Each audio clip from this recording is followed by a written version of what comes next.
नमस्कार, स्वागत है आपका बुलेटिन में और मैं हूं आपके साथ दुर्गेश पांडे। मुख्यमंत्री मनोहर लाल ने पूर्व मुख्यमंत्री भूपेंद्र सिंह हुड्डा पर जमकर हमला बोला है। आपको बता दें कि मुख्यमंत्री रोहतक में सामाजिक कार्यक्रम में शिरकत करने के लिए पहुंचे थे, जहां उन्होंने हेलीपैड पर पत्रकारों से बातचीत के दौरान भूपेंद्र सिंह हुड्डा पर निशाना साधा, जहां उन्होंने कहा कि हुड्डा ने तो 10 साल तक प्रदेश में कुरीतिपूर्ण तरीके से शासन किया था और मौजूदा सरकार ने 8 साल में उन कुरीतियों को दूर किया है। यही नहीं, उन्होंने कहा कि विपक्ष का काम केवल विरोध करना है, चाहे वो अच्छा काम हो या बुरा काम, कोई भी कितना अच्छा भी क्यों ना हो, लेकिन विरोध तो विपक्ष करता ही रहेगा, इसलिए उनके विरोध से कोई फर्क पड़ने वाला नहीं है।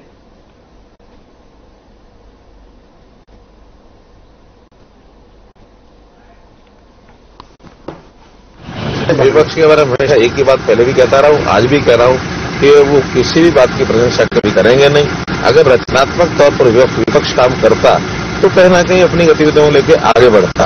वो हमेशा अच्छे काम की बुराई, बुरे काम की बुराई, न्यूट्रल काम की बुराई, उनका काम, विपक्ष का काम केवल विरोध के नाते विरोध करना रह गया है और कुछ नहीं है। वो कम से कम अगर हम बताते हैं उनके 10 साल जो भूपेंद्र सिंह हुड्डा ने इस प्रदेश में जिस प्रकार का एक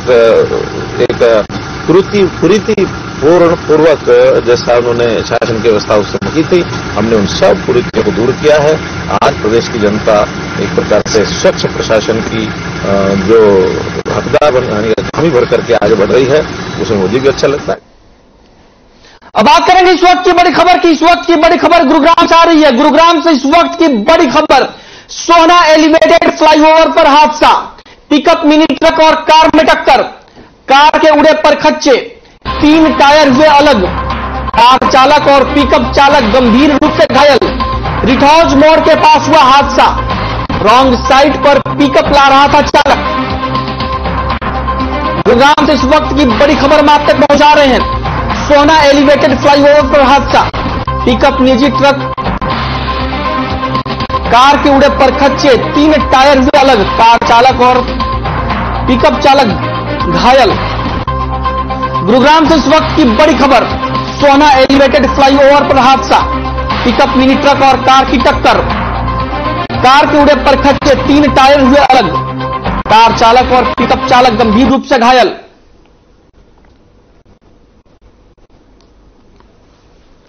तस्वीरें आप अपनी टीवी स्क्रीन पर देख सकते हैं। ये तस्वीरें हैं गुरुग्राम में सोहना में एलिवेटेड फ्लाईओवर की, जहां पर जबरदस्त हादसा हुआ है, जिसमें कार के परखच्चे उड़ गए, कार के 3 टायर अलग हो गए।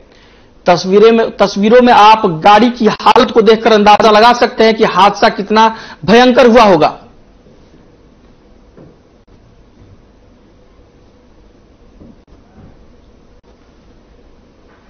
हमें इंफॉर्मेशन मिली थी कि इस पे टोल से आगे जो है पिकअप गाड़ी का और इसका फॉर्च्यूनर का एक्सीडेंट हो गया। तो इस सूचना पे हम पहुंचे और जो है मौके से जो विक्टिम थे वो जा चुके थे हॉस्पिटल। हमने इसको ट्रैफिक की व्यवस्था को सुचारू रूप से चलवाया और गाड़ी को और इसको अपने उस रोड से हटवा के रखाने में।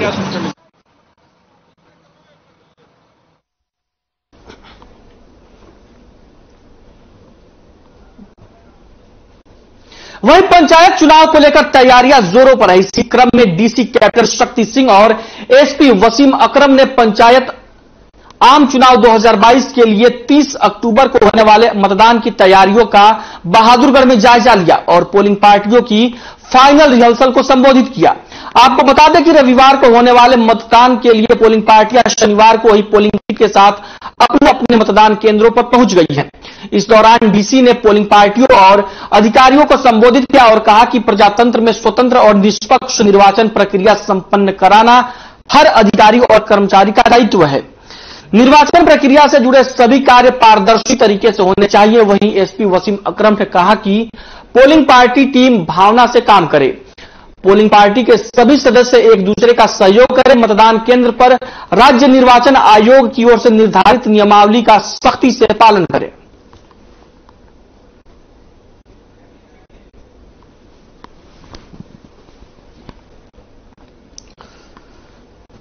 प्रदेश में होने वाले पंचायत चुनावों के पहले चरण को लेकर प्रशासन ने अपनी तैयारियों को अंतिम रूप दे दिया है और वहीं पर जो वोटिंग से जुड़े हुए कर्मचारी हैं उनकी फाइनल रिहर्सल भी करवाई गई और इस दौरान डीसी और एसपी ने कर्मचारियों और पुलिसकर्मियों को दिशा निर्देश भी दिए। पोलिंग किट के साथ पोलिंग पार्टियों को रवाना कर दिया गया है। आपको बता दें कि रविवार को होने वाले मतदान के लिए आज शनिवार को ही पोलिंग पार्टियां मतदान केंद्रों पर पहुंच रही हैं और उनको अपने अपने दायित्व को ठीक ढंग से निभाने की हिदायत भी उच्चाधिकारियों के द्वारा दी जा रही है।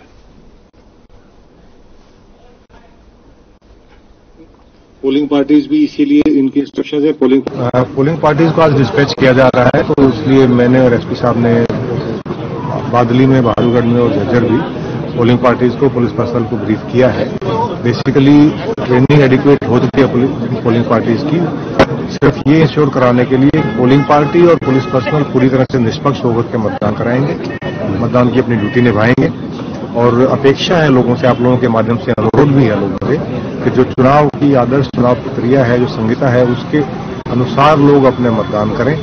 कोई भी व्यक्ति चुनाव में शांति भंग करने की कोशिश करता है या चुनाव के अंदर कोई गलत मेथड इस्तेमाल करने की कोशिश करता है, उसके खिलाफ सख्ती की जाए। तो जिला रिजर्व में चुनाव संबंधित प्रक्रिया के लिए सुरक्षा के मद्देनजर 3000 पुलिसकर्मियों की ड्यूटी लगाई गई है, जिसमें रेंज के दूसरे जिलों से भी पुलिस आई है। तो इसी में उसके अलावा जो पोलिंग पार्टी है, पोलिंग पार्टी के पोलिंग बूथ सिक्योरिटी, उसके अलावा हमने पेट्रोलिंग पार्टीज बनाई है 64 और उनका हमारा टारगेट ये है कि हर पोलिंग स्टेशन पे वो पोलिंग पार्टीज 15-15, 20-20 मिनट के अंतराल पर पहुंचते रहेंगे। इसके साथ साथ रिजर्व फोर्स भी रखी गई है और सुरक्षा के बाकी जो नियामक उनका पूरा स्टेट इलेक्शन कमीशन के गाइडलाइन के हिसाब से हमने किया गया। वहीं हरियाणा में पंचायत चुनाव को लेकर पहले चरण के मतदान के लिए 30 अक्टूबर को वोटिंग होगी। वहीं चुनाव को देखते हुए तैयारियां पूरी कर ली गई हैं। पोलिंग पार्टियां मतदान केंद्र को लेकर रवाना हो गई हैं। चुनाव में सुरक्षा के व्यापक प्रबंध किए गए हैं। वहीं यमुनानगर में भी चुनाव को लेकर पुलिस प्रशासन ने अपनी तैयारियां शुरू कर दी हैं। चुनाव की जानकारी देते हुए जिला विकास एवं पंचायत अधिकारी शंकर लाल ने बताया कि 30 अक्टूबर को जिला परिषद और ब्लॉक समिति का चुनाव होगा, जबकि 2 नवंबर को पंच और सरपंचों के लिए चुनाव होंगे। उन्होंने कहा कि चुनाव को देखते हुए सुरक्षा के कड़े प्रबंध किए गए हैं।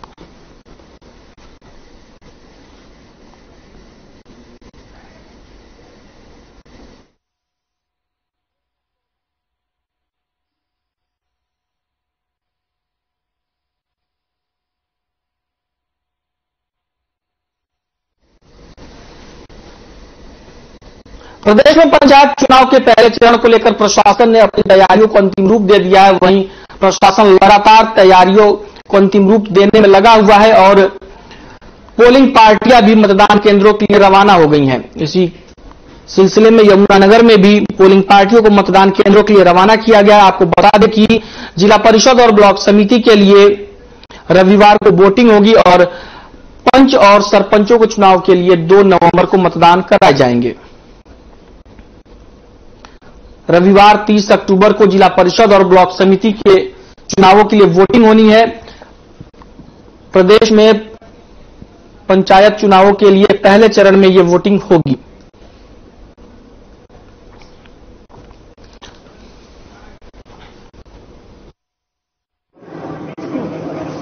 जिला यमुनानगर जो हमारे पंचायत आम चुनाव हो रहे हैं, छोटे आम चुनाव हो रहे हैं, प्रथम चरण में है। इसमें 2 चरणों में हमारा चुनाव होगा। 30 तारीख को पंचायत समिति और जिला परिषद का और 2 तारीख को सरपंच और पंच पद का चुनाव होना है। जिला परिषद में हमारे 18 वार्ड हैं। 18 के 18 वार्ड में हमारे चुनाव है। पंचायत समिति में हमारे सातों पंचायत समिति में 142 पद बनते हैं। 142 में से 3 यानी कि पंचायत समिति सदस्य सर्वसम्मति से चुने गए हैं। 139 में वहां पर चुनाव होगा।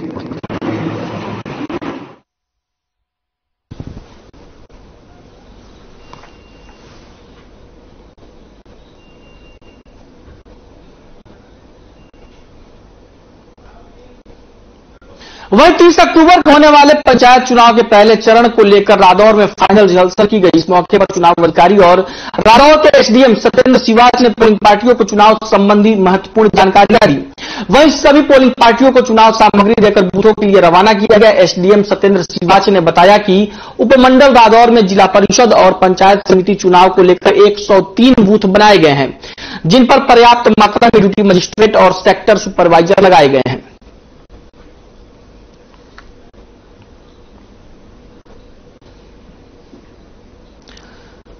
पंचायत चुनाव के पहले चरण की वोटिंग को लेकर प्रशासन ने अपनी तैयारियों को अंतिम रूप दे दिया है। पंचायती चुनाव को लेकर कर्मचारियों और जो भी अधिकारी हैं उन्होंने फाइनल रिहर्सल भी कर दिया और इसके साथ ही बूथों के लिए पोलिंग पार्टियों को रवाना कर दिया गया है।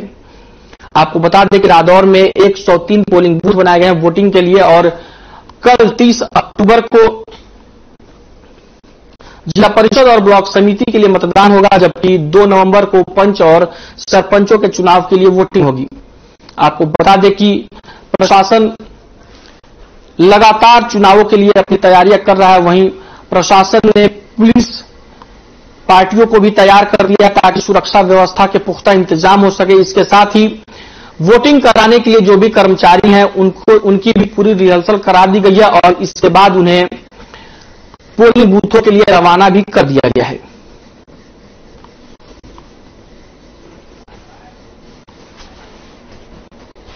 जिला परिषद पंचायत समिति के इलेक्शन के लिए आज आखिरी रिहर्सल थी। सामान वितरित किया जा रहा है। 103 बूथ बनाए गए हैं, इन बूथों में इन पार्टियों को ईवीएम और अन्य सभी चुनावी सामग्री देकर अपने बूथों के लिए रवाना किया जा रहा है। हमारे पास पर्याप्त मात्रा में ड्यूटी मजिस्ट्रेट, सेक्टर सुपरवाइजर इन बूथों के ऊपर लगाए गए हैं। तो पूरी व्यवस्था है और कल का चुनाव निष्पक्ष और शांतिपूर्वक तरीके से करवाने के लिए तमाम प्रयास किए जा रहे हैं।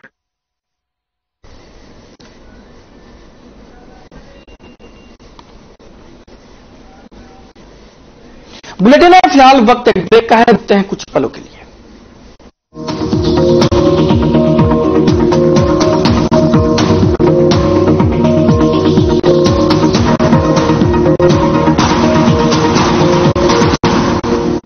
हर पॉलिटिकल, हर सामाजिक, हर धार्मिक जो भी शहर की पॉलिटिकल या जो भी गतिविधि होती हैं, हर खबर पूरी सबकी खबर रखती है और सब जनता को विकसित करती है।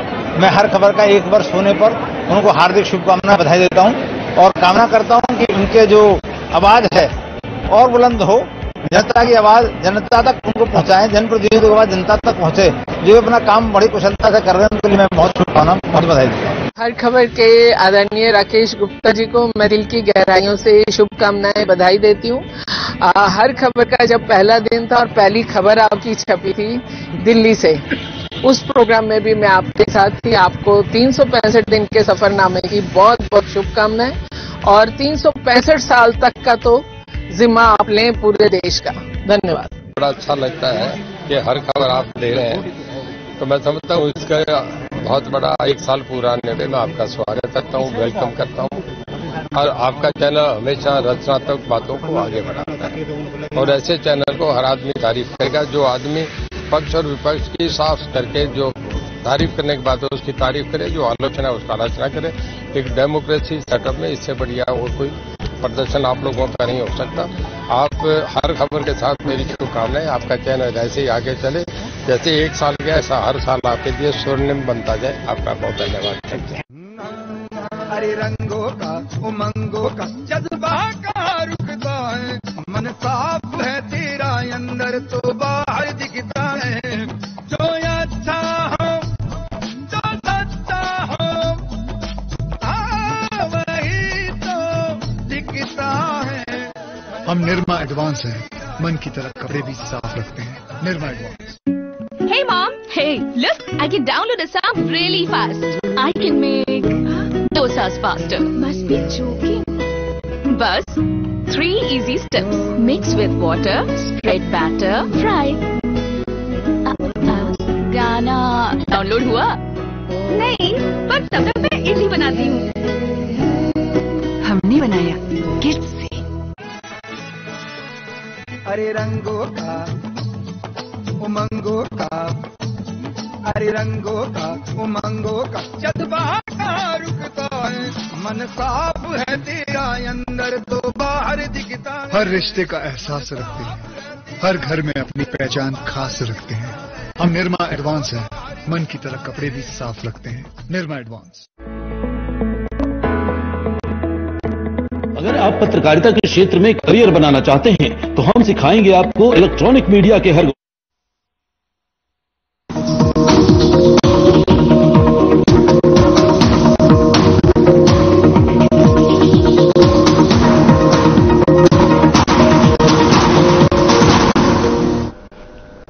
ब्रेक के बाद स्वागत है आपका। यमुनानगर के डीटीए के बाद अब अंबाला के डीटीओ एचसीएच अधिकारी रमित यादव और करनाल के एमवीओ निरीक्षक जसमेर सिंह को हरियाणा स्टेट विजिलेंस ब्यूरो ने गिरफ्तार किया है। आरोप है कि अंबाला के डीटीओ भी सुभाष चंद्र की तरह एजेंटों के माध्यम से ट्रांसपोर्टरों और ओवरलोड वाहन चालकों से मंथली एकत्रित करते थे, जबकि एमवीओ जसमेर यमुनानगर के डीटीओ सुभाष के लिए करनाल क्षेत्र में वसूली करता था। आपको बता दें कि डीटीओ सुभाष चंद्र के पास यमुनानगर के अतिरिक्त करनाल का भी चार्ज था।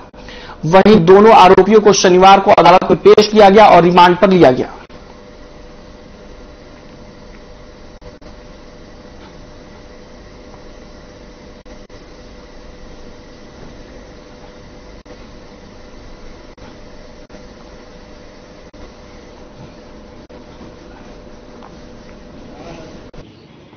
अरेस्ट हुए थे तो एजेंट्स वाली इन्वेस्टिगेशन चल के आगे अंबाला की तरफ भी गई। जो व्हीकल्स यहाँ से निकलते हैं ओवरलोडेड व्हीकल्स हैं, ओवर साइज्ड भी हैं, तो जो मंथली यहाँ से इकट्ठी की जा रही थी उनके व्हीकल्स के ऑनर्स द्वारा और ट्रांसपोर्टर से इकट्ठी करके फिर वो आगे डीटीओज को दे रहे थे। जो ट्रक्स या और भी व्हीकल्स कमर्शियल व्हीकल्स यहाँ यमुनानगर से निकल के अंबाला, पंचकुला और करनाल की तरफ जा रहे थे।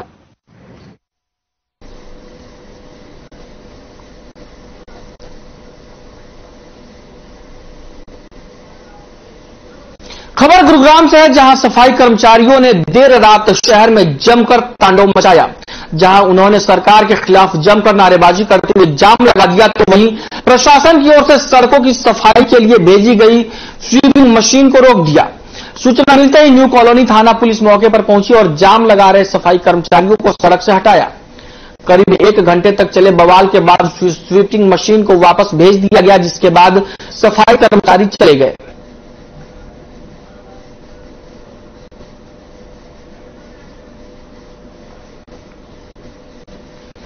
गुरुग्राम में सफाई कर्मचारियों ने रात में जमकर तांडव मचाया। आपको बता दें कि सड़क की सफाई के लिए प्रशासन की ओर से स्वीपिंग मशीन को भेजा गया था, लेकिन सफाई कर्मचारियों ने इसकी जानकारी मिलते ही वो मौके पर पहुंच गए और स्वीपिंग मशीन को काम करने से रोक दिया, जिसके बाद जमकर हंगामा होता रहा। उसके बाद पुलिस की टीम मौके पर पहुंची और सफाई कर्मचारियों से बातचीत के बाद स्वीपिंग मशीन को मौके से हटा लिया गया और उसके बाद कहीं जाकर मामला शांत हो पाया।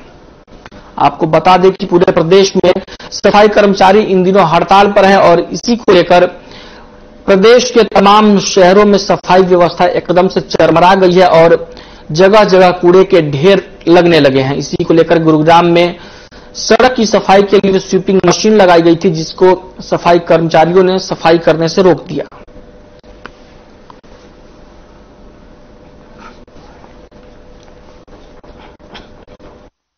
अगर मान लो पुलिस प्रशासन के हिसाब से काम हो रहा है, अगर पुलिस प्रशासन अगर सीवर के अंदर उतर के अगर सफाई कर दे या कूड़े का समाधान कर दे, सिर पर रख के अगर खत्ते में उतर के अगर कूड़े को उठा के ले जाए पुलिस प्रशासन, तो पुलिस प्रशासन ही काम करेगा, खुद अपना काम छोड़ देगा भाई। ठीक बात है, ठीक है। मैं कई वरिष्ठ प्रधान हूँ। अभी गाड़ी यहाँ सफाई हो रही थी, आप लोग यहाँ पहुंचे?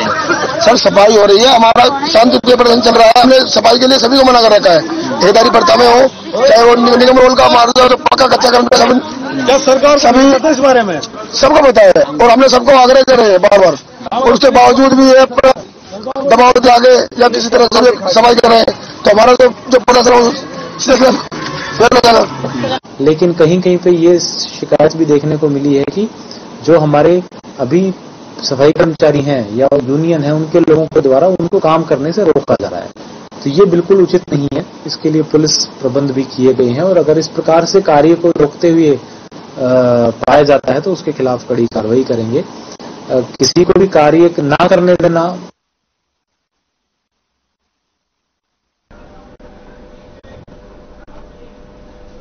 वही खबर नारनौल से है, जहां सफाई कर्मचारियों ने पूरे शहर में काले झंडे लेकर प्रशासन के खिलाफ प्रदर्शन किया।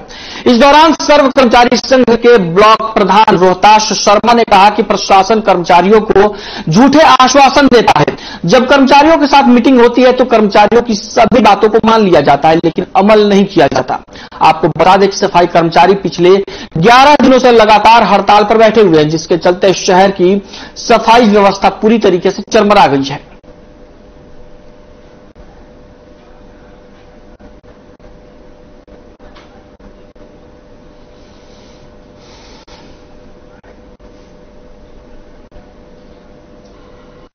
सभी जिलों में 27 तारीख को जिला स्तरीय मीटिंग हुई थी और उस मीटिंग में फैसला लिया गया था कि हमने जो नगर पालिका की हड़ताल चल रही है उसमें अग्रिम पंक्ति में रहकर इनका साथ देना है।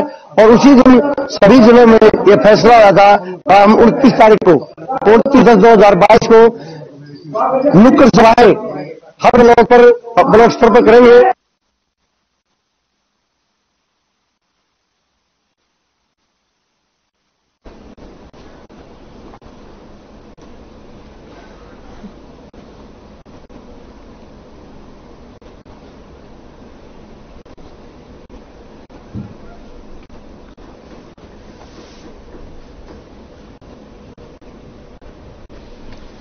पूरे प्रदेश में सफाई कर्मचारियों का प्रदर्शन लगातार जारी है और इसी सिलसिले में नारनौल में भी सफाई कर्मचारियों ने प्रदर्शन किया और काले झंडे लेकर धरना दिया और बड़े आंदोलन की चेतावनी दी। सफाई कर्मचारियों का कहना है कि प्रशासन उनकी मांगे नहीं मान रहा है। बातचीत होती है तो प्रशासन मांगों को मान लेता है, लेकिन उनको बाद में अमल में नहीं लाया जाता है।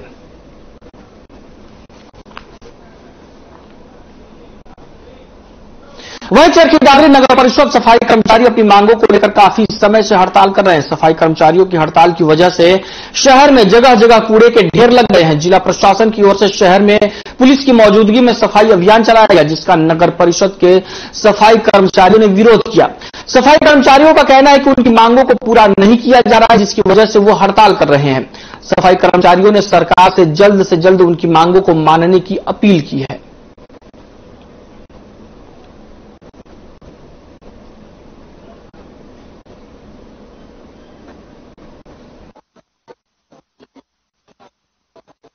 कोई बात नहीं, विरोध करने वाले तो करते ही हैं। सफाई हो रही है ना जी, हाँ शांति बैठे हैं अंदर, नारेबाजी कर रहे हैं जी। आज हमने सुबह दिन में भी प्रदर्शन किया और रात में भी प्रदर्शन किया। पुलिस कर्मचारी हमें रोक दिया। यहाँ पर हमें तो बाहर कर्मचारी प्राइवेट काम करे, जिसमें सेक्रेटरी SI CSI सारे मिलकर दादरी नगर परिषद के अधिकारी सभी मिलकर रोड पर प्राइवेट आदमियों से काम करवाना चाहते हैं। बुलेटिन फिलहाल के लिए इतना ही। नमस्कार।